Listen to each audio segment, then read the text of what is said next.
Court के सामने पेश होने से पहले आप अपने क्लाइंट को कोर्ट के एहतराम के मुतालिक जरूर बताएं। आप देखें कि आपके क्लाइंट में से किसी मुअज़्ज़िज़ क्लाइंट के बटन खुले हुए हैं गले के, या उनकी आस्तीन ऊपर चढ़ी हुई है, या उनका लिबास प्रॉपर नहीं है। लिबास प्रॉपर से मुराद जैसे कि होना चाहिए, तो आप उन्हें गाइड करें, उन्हें एजुकेट करें कि आप कोर्ट में पेश होने जा रहे हैं, आपको कोर्ट में इस तरह पेश होना है कि ऑनरेबल कोर्ट को ये व्यू जाए, वो ओपिनियन लें कि आप एक जिम्मेदार शहरी हैं।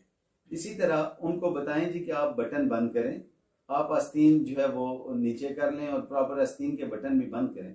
उन्हें बताएं कि आपने रोस्टम पे हाथ रख के खड़े नहीं होना, ये वो चीज़ें हैं, और अपनी साइड पे खड़े होना है, और कोर्ट में शोर नहीं करना, मोबाइल बंद करना है। ये वो चीज़ें हैं जो हमें अपने क्लाइंट को एजुकेट करना ज़रूरी होती हैं, क्योंकि क्लाइंट ने तो शायद ज़िंदगी में पहली दफ़ा आया होता है वो, और इसके बाद शायद उसे ज़रूरत भी ना पड़े। तो ये इनडायरेक्ट हमारी अपनी इज्जत है। जब हम किसी को कोर्ट का एहतराम के लिए लेके जाते हैं तो बेसिकली वकील एक लॉ ऑफिसर होता है, और वकील की सबसे ज़्यादा ड्यूटी ये होती है कि वो कोर्ट को प्रॉपरली मैनेज करे और अपने क्लाइंट को कोर्ट के एहतराम के मुतालिक वो प्रॉपरली हर एक चीज़ का उसे बताए।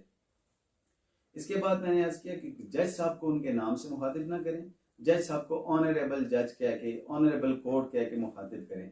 इसमें खास ख्याल हमें ये रखना चाहिए कि जब भी बात करें तो ये ना कहें जज साहब आपने ये किया, जज साहब आप ये करें।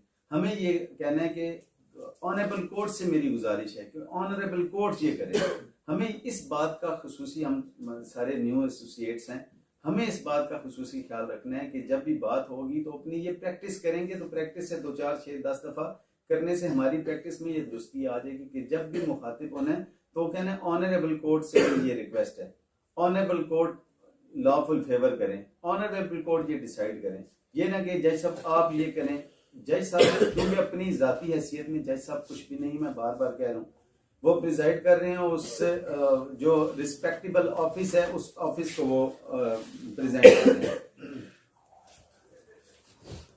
इसमें एक बात का खुसूसी ख्याल हमें रखना है कि हमें कभी भी अपने मुखालिफ वकील से डायरेक्ट कोई बात नहीं करनी।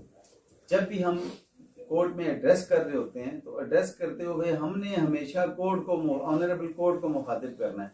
हमें कभी भी अपने मुखालिफ वकील को बाय नेम या उनको किसी तरह हमने डायरेक्ट नहीं करना कि वकील साहब आप ये कर रहे हैं, आपको ये करना चाहिए, आपने ये नहीं किया। और इस तरह डायरेक्ट एलिगेशन कभी भी अपने वकील जो